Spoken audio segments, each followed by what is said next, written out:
Up next, the changing face of corporate America. Young bosses in charge of older, more experienced workers.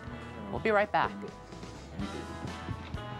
In the film In Good Company, Dennis Quaid plays a man in his 50s who suddenly has a boss in his 20s.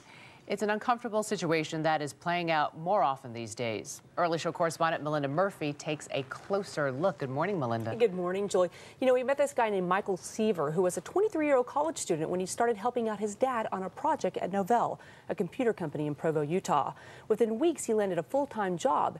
And in a division that had 5 managers in a year, Seaver became the youngest person ever to fill the post. You're my new boss. I guess so. How old are you? I'm 26 years old. This is Michael. Life often imitates art.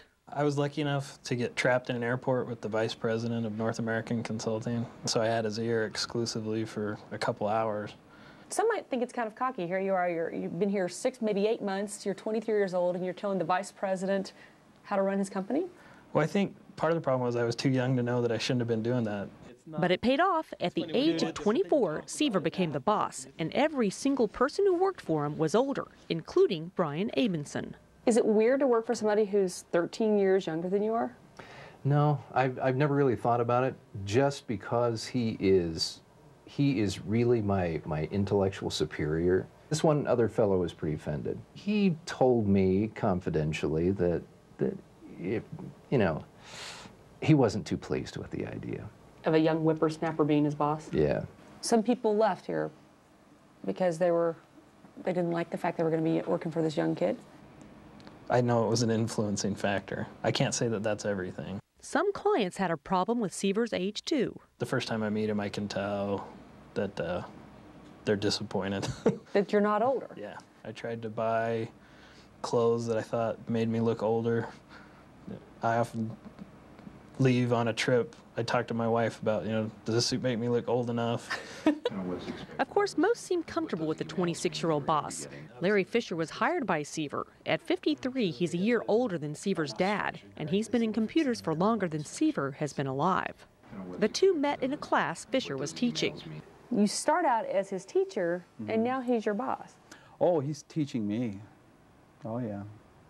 Is he a good boss? He's a good boss. Yes. Still, there is definitely a generation gap. Somebody talks about records, or somebody talks about Gilligan's Island or some show that I've never seen, and I just make a joke about how that was happening when I was in grade school, and they laugh, and then we find a different metaphor. Have you ever played a record? I have never played a record. Have you seen a record? I've seen a record, yeah. Mindsets are different in other ways, too. Seaver is at the beginning of his career. Fisher is near the end. I have been very sensitive about my age. How so? Well, because I'm the oldest guy in the group by far, and You guys still play I league, felt or- a little bit vulnerable, actually. How many weeks are left? I mean, if you're going to lay somebody off, you would lay someone off with a high salary and lots of benefits and stuff. These kids have their own language.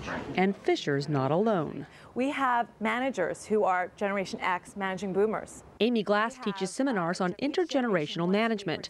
She says demand for the class has exploded. In about 2 years, it's increased tenfold.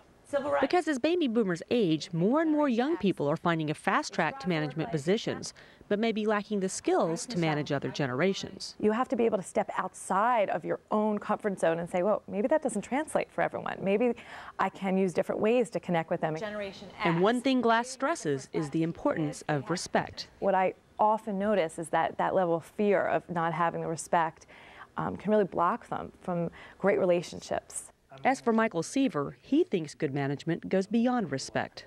Management across the board is about finding a way to really love the people that work for you and find a way to express that love in a way that gets the message across that you really care about them.